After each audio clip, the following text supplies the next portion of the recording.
Hey Canucks fans, it's time for another edition of Ask Me Anything. I am Canuck Clay, and this is my Canucks take all in one take. It's Clay's Canucks commentary for Sunday, September the 4th. If you're new, here's what you should do. Hit the subscribe button now for daily Canucks insight that's positive, timely, and trustworthy. Tonight, I am doing my weekly live stream, Sunday night live stream, starting a tiny bit later than usual. I'm starting at 10:30 p.m. tonight for two reasons. Number one, I'll be out for dinner with someone I'll talk about later tonight. And number two, I kind of want to get people used to the later start on Sunday, which I will be launching with next Sunday, September the 11th. So all to say, 10:30 tonight. I hope that you join me 10:30 Pacific time for my weekly Canucks live stream. I know we will have a lot to talk about. Today, also have a lot to talk about as it's Ask Me Anything Sunday, and you guys came through with some really good questions. Let's start with the not-so-average Slovenian. I like that name. Good evening, Clay. My questions are, how much do you feel the Seattle Kraken will improve in the coming seasons, being one of the worst and the newest NHL team? Also, how do you think this and that coming season for the Canucks would differ had they not made the deal with JT Miller? Well, actually, the second question is easier. If the Canucks had not made the deal with JT Miller, technically, from a performance standpoint, it wouldn't make a difference because this new deal doesn't kick in until next season, the end of this season. However, technically, I guess, if they didn't do the new deal with Miller, he could have been traded before the season started, or he could have been traded during the season or at the trade deadline. And I just have a feeling that because the offers weren't probably as strong as the Canucks wanted, I have a feeling the team would be worse no matter what we got back for JT Miller. Usually when you lose the best player in a trade, I just don't see a lot coming back this way if the Canucks were to move him during the offseason, during the season, I should say. So my gut feeling would be the Canucks would have been worse at any point, at the point that the Canucks would have traded Miller during this season. But thankfully, it looks like we don't have to worry about it. And to answer your first question, I think Seattle's still going to struggle for a few years until some of their really good draft picks start to make an impact. So I certainly don't see them contending this year or next year, at least to start off. Joe says, what's your scouting report on Calvin de Haan? Where does this go ranking with the D-man we have? Would he be a good pickup? Okay, so a lot of rumors linking the Canucks to Calvin de Haan, 31 years old, UFA free agent. I was going to say he's a left shot D, but he can play on both sides. He can play on the left side, right side. He played on a very bad Chicago Blackhawks team, but still played really well. He is basically, I've read he's kind of like a more skilled but less truculent Luke Schenn, meaning he's got not the best skater, but he's got some decent hands. And he's very good defensively. And he's not afraid to mix it up a little bit, but maybe say he won't fight as much as Schenn. So think of it that way. So I wouldn't say he's an automatic top four. I would say he's kind of like between a second pairing and third pairing type guy. But there's no doubt that he would kind of improve our team if we had him. Because I think he's better than Pullman. I think he's about the same as Schenn. So the only right side guy he wouldn't be as good at is Myers, so to speak. So I think he would be an improvement. But at what cost? He made 1.5 last season. Anything and everything NHL. Tristan says this. Good evening, everyone. Hope everyone is doing great. Two questions. Will you be surprised if no one doesn't pick to sign us with us again after next season?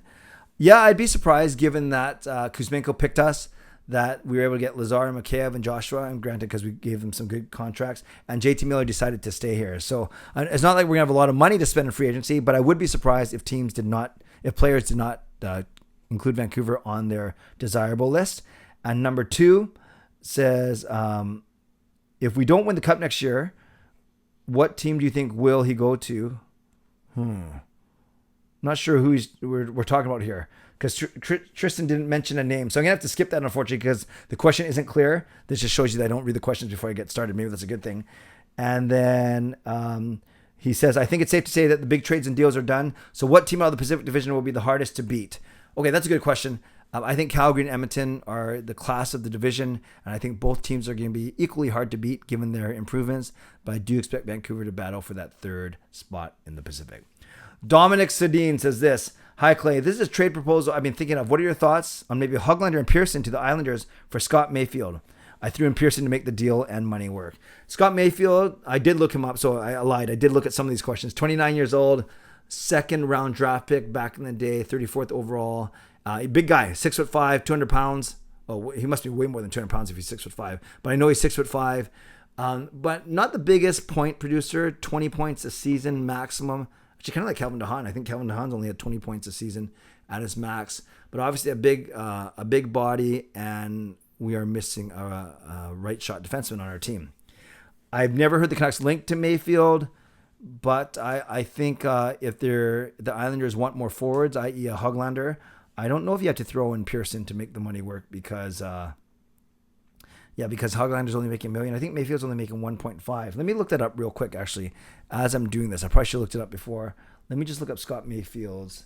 Oh, here it is. Yeah, 6'5", 220, not 200. I don't know what I was thinking. Scott Mayfield, cap friendly.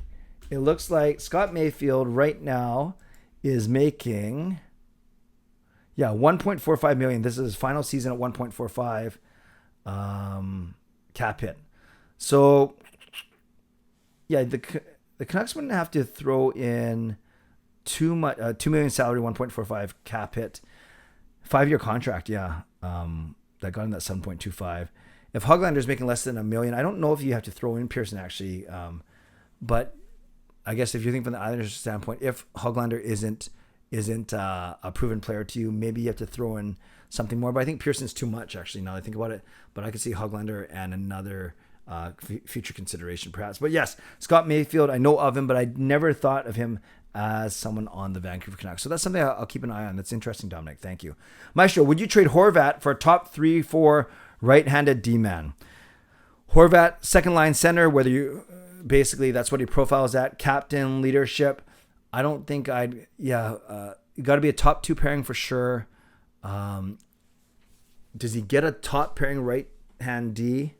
Yeah, given Miller's contract, given that if we want to attach our hopes to Petey as well, there are a lot of people thinking, and I've said this before, that maybe Horvat is going to be traded. So yeah, I would trade Horvat for, if depending on who the player and what the contract is and all those things. If we had a solid, fail-safe top 4 right shot D-man, I would consider. Definitely, I would do it for a top pairing guy. I'd have to really think long and hard if it was a middle pairing guy, and I wouldn't do it for a bottom pairing guy. Jasterin says this: it's annoying how we went from, Miller will get traded and what might he fetch back, to Horvat and what he might fetch in a trade. How frustrating can it be that fans or media stir up unnecessary rumors? For me, it's not frustrating, not only because it gives me content, but that's the nature of being in a market like this where fans and media are all over this team. And that's what happens when a team isn't successful, not making the playoffs on a regular basis. So it's not frustrating to me. I can see where it might be frustrating to other fans, but that's what you do when you care about a team, when you want to see them improve so badly. And truly, a lot of people are talking about how's Horvat going to work given the salary cap situation of the Canucks. So I don't think it's completely unnecessary nor unwarranted. Eli says this: with Miller re-signed, rank the likelihood of the Canucks big tickets getting traded. Myers, Besser, Garland, and Horvat.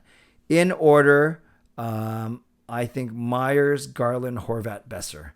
I think Horvat won't get traded since we just gave him that new contract. I think Besser, I think Horvat, maybe, but still less likely. I think Myers and Garland a bit more likely. So Myers, Garland, Horvat, Besser.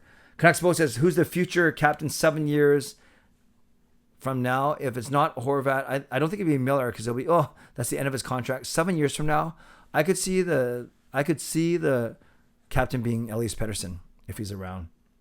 JT, how many points for JT Miller? I'm going to say 85 points. I think he's going to come down quite a bit, but he's still going to be a point a game player. Austin says this: hey Clay, do you think it's reasonable that if the Canucks don't get off to such an awful start like they did last season, could we see them hit around 105 points? Assuming the additions to the team have made them better. Yes, the additions have made them better, especially up front. I think goaltending is going to be better. Defense will be about the same. But 105 points, that's 23 games over 500. That's a lot. That's like 105 points. That's like 50.